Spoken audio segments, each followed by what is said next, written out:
तर मुंबई पाठोपाठ Nashik road railway स्थानकावर देखील अपघात घडलेला आहे। गाडी पकडताना हात सटकल्यानं प्रवासी गंभीर जखमी झाले।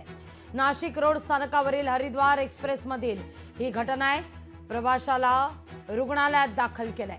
स्थानिक रेल्वे अधिकारी आणि रेल्वे स्टेशन परिसरात असलेल्या डॉक्टरांनी मदत केलेली आहे। पाण्याची बाटली घेण्यासाठी म्हणून ही व्यक्ती खाली उतरलेली होती आणि त्यावेळी ट्रेन सुटली आणि ट्रेन पकडण्याच्या गडबडीत प्रवासी या ठिकाणी रेल्वे खाली आला।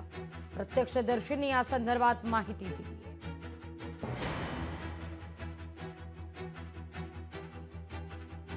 नाशिक रोड रेल्वे स्थानकावर दुर्घटना।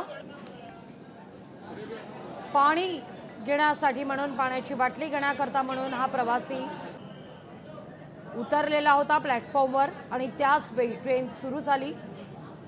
ट्रेन पकडण्याच्या नादात हात सटकला गेला आणि त्यात हा प्रवासी गंभीर जखमी झाल्याची माहिती समोर येते।